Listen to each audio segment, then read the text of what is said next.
Thank you, Professor Hershkovitz. Before I introduce our keynote speaker, Professor Uzi Arad, I want to add a couple of points about the holiday of Passover, and which is starting next Friday night, and the centrality of that to the way in which, as a country which is defined as Jewish national sovereignty, first time after 2,000 years, and how much that story of leaving Egypt, of reestablishing, of refinding our national definition as a nation, political structure, is so central to what we do.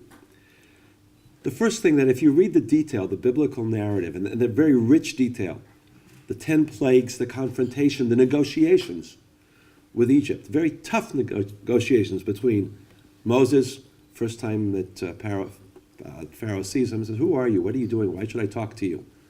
And the use of power, and eventually leading to a breaking point and the exodus of the people of Israel from Egypt, from slavery into freedom. That's one part of the story.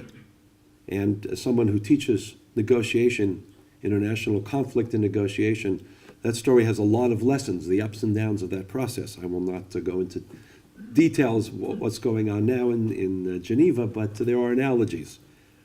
But then the second thing that happens after this miraculous exit, with the baked unleavened bread sitting on the shoulders, the matzot, 600,000 at least people, males, over 1 million people leave Egypt, massive amount going into the desert.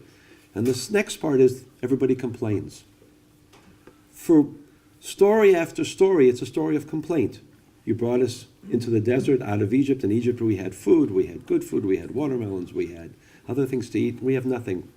What kind of business is that? There weren't enough graves to bury us in Egypt. As a people, we are very good at complaining. And the challenge of leadership is central. And Moses does not always succeed in that. The leaders in the Bible, and Moses included, are not perfect. They make mistakes. Now, I'm not making any political commentary. I'm simply saying that is part of the tradition.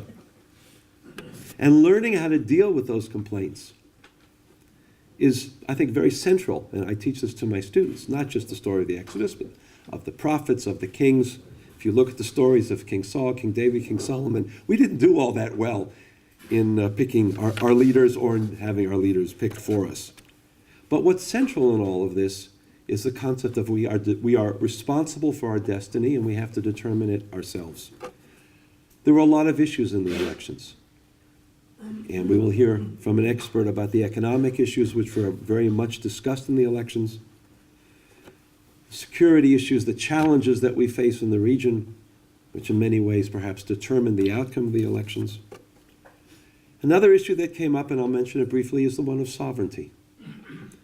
And it came up quite a bit, first in the media, and later on in the Prime Minister's statements towards the end of the election, about outside funds coming in and trying to influence the elections. Now, it's interesting because my guess is that it didn't have any impact, that the efforts to tell Israelis which way they should vote, what we see is almost identical patterns. We had a new generation from the army, people in the ages between 18 and 21 who voted, and they almost matched completely, with some minor exceptions, the national picture, except for the ultra-Orthodox that don't serve in the army at all. It's, I think, reflects the strong determination to determine our own destiny, to deal with the complexities that are there, and to accept that we will make mistakes. I'm not going to predict where we're going with the formation of a coalition. I expect that I said this to some of you that I spoke to over the last couple of months. It will not be over, I said, on March 17th or 18th. And it probably won't be over by April 18th, but close perhaps. It's a long, difficult set of negotiations. And there are a number of outcomes that are still possible. But I think the basic complexities that Israelis must face, that whichever government is eventually formed, are ones that we all have to recognize and deal with.